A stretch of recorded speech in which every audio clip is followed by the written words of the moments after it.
ನಿಮ್ಮ ಹಳೆಯ ಚಿನ್ನದ ಒಡವೆನ ಅಧಿಕ ಬೆಲೆಗೆ ಮಾರಬೇಕೆ? ಆಟಿಕಾಗೆ ಕಾಲ್ ಮಾಡಿ 8880 ಅಟ್ಟಿಕಾ ಗೋಲ್ಡ್ ಕಂಪನಿ. ಮಕ್ಕಳನ್ನ ಎಲ್ಲಿ ಬಿಡಬೇಕು, ಅದರಲ್ಲೂ ಈ ತಂದೆ ತಾಯಿಗಳು ಕುಟುಂಬದಿಂದ ದೂರ ಆಗಿ ಬೆಂಗಳೂರಿನಂತ ಮಹಾನಗರಗಳಲ್ಲಿ ಬಂದು ವಾಸ ಮಾಡ್ತಾ ಇರ್ತಾರೆ. ಗಂಡ ಹೆಂಡತಿ ಇಬ್ಬರೇ ಇರ್ತಾರೆ, ಒಂದು ಪುಟಾಣಿ ಮಗು ಇರುತ್ತೆ. ಮಗುವನ್ನ ನೋಡ್ಕೊಳ್ಳೋದಕ್ಕೆ ಯಾರು ಇರಲ್ಲ. ತಂದೆ ತಾಯಿಗಳು ಎಲ್ಲೋ ದೂರದ ಊರಲ್ಲಿ ಇರ್ತಾರೆ, ಅವರು ಊರನ್ನ ಬಿಟ್ಟು ಬರೋದಕ್ಕಾಗಲ್ಲ. ಸೊ ಹಾಗಾದಾಗ ಡೇ ಕೇರ್ ಮೊರೆ ಹೋಗ್ತಾರೆ ತಂದೆ ತಾಯಿಗಳು. ಡೇ ಕೇರ್ ವಿಚಾರಕ್ಕೆ ಬಂದಾಗ ಪೋಷಕರ ಪಾತ್ರ ಏನು ಮೇಡಮ್? ನಿಮ್ನೆ ಕೇಳ್ತೀನಿ ನಾನು, ಏನ್ ಮಾಡ್ಬೇಕು ಪೋಷಕರು? ಸರ್ ಇಲ್ಲಿ ನಾನು ಕೇಳ್ತಾ ಇದ್ದೆ, so upbringing of the parents ಅಂತ ಟ್ರಿಪಲ್ ಮಾಡೋ ಕೇಸ್ನಲ್ಲಿ ಸರ್ ಒಂದು ಹೇಳಿದ್ರು ಮೊನ್ನೆ. ಶಾರ್ಟ್ ಆಗಿ ಹೇಳ್ತೀನಿ ಸರ್, ಯಾವ ತಂದೆ ತಾಯಿನೂ ಮಕ್ಕಳನ್ನ ಆ ಥರ ಅಪ್ಬ್ರಿಂಗಿಂಗ್ ಮಾಡಲ್ಲ. ಇಟ್ ಈಸ್ ಓನ್ಲಿ ದೇರ್ ತಂದೆ ತಾಯಿನೂ ಕೊಲೆ ಮಾಡಪ್ಪ ಕಳ್ಳತನ ಮಾಡುವಂತ ಹೇಳಲ್ಲ. ಬಟ್ ಸೊ ಇಲ್ಲಿ ಅಪ್ಬ್ರಿಂಗಿಂಗ್ ಪ್ರಶ್ನೆ ಬರಲ್ಲ sir. Everyone wants to bring their children in the utmost safety and secured way. First ಅದು ನಾವೇ ಆಗ್ಲಿ ನಮ್ಮ ಮಕ್ಕಳನ್ನ. ಮೇಡಮ್, ಪೋಷಕರಾಗಿ ಮಕ್ಕಳಿಗೆ ಏನ್ ಕೊಡ್ಬೇಕು? ಸಂಸ್ಕಾರ ಅಲ್ವಾ? ಒಂದು ಸಂಸ್ಕಾರ ಕೊಡ್ಬೇಕಲ್ವಾ? First safety sir, first safety. Yes. ಆಮೇಲೆ ಅವ್ರ ಬಗ್ಗೆ ಕೇರ್, ಕನ್ಸರ್ನ್, ಲವ್, ರೆಸ್ಪೆಕ್ಟ್ ಎಲ್ಲ ಕೊಡ್ಬೇಕು. ಹೌದು. ಇಲ್ಲಿ ಅವರು ಅದನ್ನೇ ಕೊಡಕ್ ಮಾಡಿದಾಗ ನಾವು let speak about this case only. ಯಾರು ಇವಾಗ ವಾಷಿಂಗ್ ಮಿಷಿನ್ ಅನ್ನೋದು ಇರೋದು ಬಟ್ಟೆ ಒಗೆಯಕ್ಕೆ, ಸ್ಪಿನ್ ಮಾಡಕ್ಕೆ, ಅಥವಾ ಇನ್ನೇನು ಮಕ್ಕಳನ್ನ ಅವು ಮಕ್ಕಳು ಸರ್ ಲಾಂಡ್ರಿ ಅಲ್ಲ ಸರ್, ಅವು ತಗೊಂಡೋಗಿ ಮಿಷನ್ಗೆ ಹಾಕು ಅಂತ ಆ ತಾಯಿ ಮನ್ಸು ಏನಾಗಿರ್ಬೇಕು ಅದ್ ನೋಡಿದಾಗ. ಬಿಕಾಸ್ ಇದು ಯಾರೋ ಆಯಮ್ಮ ಬೇರೆ ಆಯ ತೆಗೆದಿರೋದು ವಿಡಿಯೋ. ಬಿಕಾಸ್ ಆಯಮ್ಮಂಗ್ ನಿಜವಾಗ್ಲೂ ಸೆಲ್ಯೂಟ್ ಹೊಡ್ಬೇಕು. Because huge respect. ಹೌದು, ತಾಯಿತನ ಅಂದ್ರೆ ಅದು. ಅವ್ರ ಮಕ್ಕಳಲ್ದೇ ಆದ್ರೂ ಬೇರೆ ಮಕ್ಕಳನ್ನ ಕಾಪಾಡೋದಕ್ಕೆ ಶಿ ಎಕ್ಸ್ಪೋಸ್ಡ್ ಇಟ್. ಹೌದು. ಸೊ ಮಕ್ಕಳನ್ನ ಲಾಂಡ್ರಿ ತರ ನೋಡಬಾರ್ದು. ಆಮೇಲೆ ಜೆಟ್ಟಲ್ಲಿ ಸ್ಪ್ರೇ ಹೊಡೆಯೋದು ಅನ್ನಕ್ಕೆ ಅದೇನು ಡ್ರಾನಿಕ್ಸ್ ಕೆಟ್ಟೋಯ್ತಾ ಸರ್ ಮಕ್ಕಳು? ಹೇಳಿ. ಒಂದು ಮಗುಗೆ ಇವಾಗ ಜನ್ಮ ಕೊಡೋದೆ ಈಗಿನ ಲೈಫ್ ಸ್ಟೈಲಲ್ಲಿ ಎಷ್ಟು ಕಷ್ಟ ಇದೆ ಅಂದರೆ, ಒಂದು ಹಾಸ್ಪಿಟ್ಲಿಗೆ ನಾರ್ಮಲ್ ಡೆಲಿವರಿ ಮಾಡ್ಕೋಬೇಕು ಅಂದರೆ not less than 1 lakh, caesarean not less than 2 to 3 lakhs, IVF ಅದಕ್ಕೆ ಹೋದರೆ ಇನ್ನೂ ಲಕ್ಷ ಆಗತ್ತೆ. ಅಂಥದ್ದು ಅವ್ರ ಮಕ್ಕಳ ಮೇಲೆ ಅವ್ರ ಕನ್ಸರ್ನ್ ಇರಲ್ವಾ ಸರ್? ಅದಕ್ಕೆ ಇವಾಗ ಅಂಗನವಾಡಿಗೆ ಅಥವಾ ಗೌರ್ಮೆಂಟ್ ಡೇ ಕೇರ್ಗೆ ಸೇರಿಸಿದ್ರು ಇದೇ ಗೋಳೆ. ಈ ಥರ ಪ್ರೈವೇಟಿಗೆ ಕಾಸು ಹೋದ್ರು ಮಾಡೋಣ ಅಂದರೆ ಇದೇ ಗೋಳೆ ಸರ್. ಒಂದು ಸ್ವಿಗ್ಗಿ ಅಥವಾ ಏನೋ ಒಂದು ಆರ್ಡ್ರ್ ಕೊಟ್ಟರೆ HSR ಟು ನಮ್ಮ ಇಲ್ಲಿ ಮಲ್ಲೇಶ್ವರಂಗೆ ಆಗಲಿ ಪ್ರತಿಯೊಂದು ಟ್ರ್ಯಾಕ್ ಮಾಡೋ ಫೆಸಿಲಿಟಿ ಇರುತ್ತೆ. ಮ್ಯಾಪಲ್ಲಿ ನೋಡ್ತೀವಿ.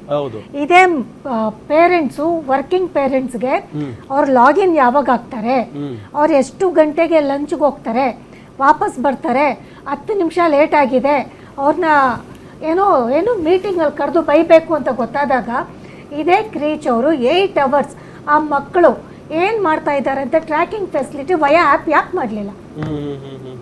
ಇವಾಗ ಇದೇ ಸಾಫ್ಟ್ವೇರಲ್ಲಿ ಏನಾದರೂ ಒಂದು ಬಗ್ ಬಂದರೆ ಸರ್ವರ್ ಅದನ್ನಷ್ಟು ಸರ್ವರ್ಸ್ ಮೂಲಕ ಗೊತ್ತಾಗತ್ತೆ.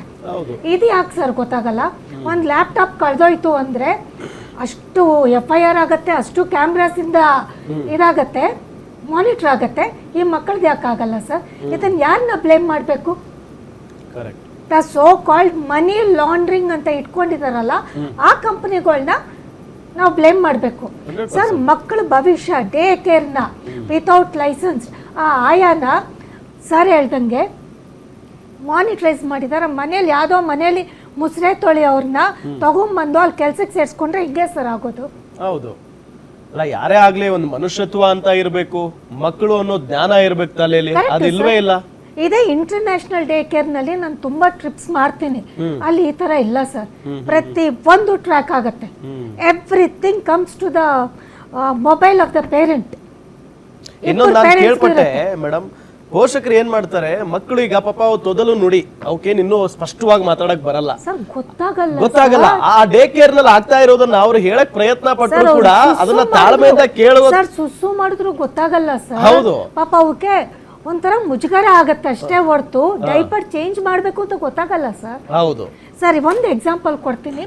15 ವರ್ಷದ ಹಿಂದೆ, ಆಲ್ಮೋಸ್ಟ್ 15 years ಮುಂದೆ, ಕತ್ರಗುಪ್ಪೆಯಲ್ಲಿ, ನಾನು ಏರಿಯಾ ಹೇಳ್ತೀನಿ, ಸ್ಕೂಲ್ ಹೆಸರು ಹೇಳಲ್ಲ, ಒಂದು ಚೈಲ್ಡ್ ಕೇರ್ ಅಲ್ಲಿ ಮಕ್ಕಳು ಹೋಗ್ಬೇಕಾದ್ರೆ ತುಂಬಾ ಖುಷಿಯಿಂದ ಹೋಗ್ತಾ ಇದ್ರು.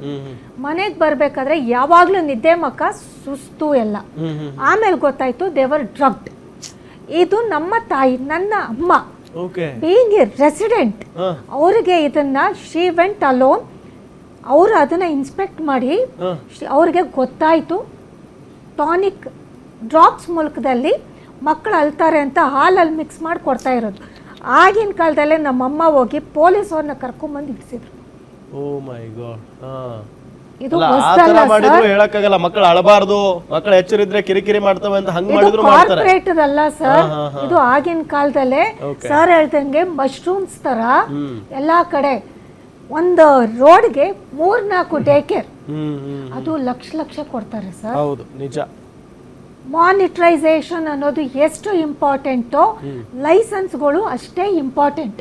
ಒಂದು ಬಾರ್ಗೆ ಲೈಸೆನ್ಸ್ಗೆ ಅಷ್ಟು ನೋಡ್ತೀರಾ, CL3 ಲೈಸೆನ್ಸ್ ಇರಲ್ವಾ? ಇರಲ್ವಾ? ಲೈಸೆನ್ಸ್ ಅಲ್ಲ, ಅವ್ರಿಗೆ ಕಾನೂನು ಇಲ್ಲ, ನಿಯಮನೂ ಇಲ್ಲ ಅವ್ರಿಗೆ. ಈಗ ನೋಡಿ ಸರ್, ನಮ್ಮಲ್ಲಿ LKG ಮತ್ತೆ UKG ಪ್ರೀ ಪ್ರೈಮರಿಗೆ ಪರ್ಮಿಷನ್ ಕೊಡೋದಕ್ಕೆ BEOಗಳಿಗೆ ಅಧಿಕಾರ ಇದೆ. ಅದರ ಕೆಳಗಿನ 3 ಹಂತದಲ್ಲಿ ಶಿಕ್ಷಣ ನಡೀತದೆ. ಅದು 1 ವಯಸ್ಸಿಂದ 3ನೇ ವಯಸ್ಸುವರೆಗೆ ಮಾಂಟೆಸರಿ 0, ಮಾಂಟೆಸರಿ 1, ನರ್ಸರಿ. ಇವಕ್ಕೆ ಯಾವುದೇ ನಿಯಮ ಇಲ್ಲ, ಕಾನೂನು ಇಲ್ಲ, ಎಲ್ಲಿ ಬೇಕಾದ್ರೂ ಯಾರು ಬೇಕಾದ್ರೂ ಮಾಡ್ಬೋದು.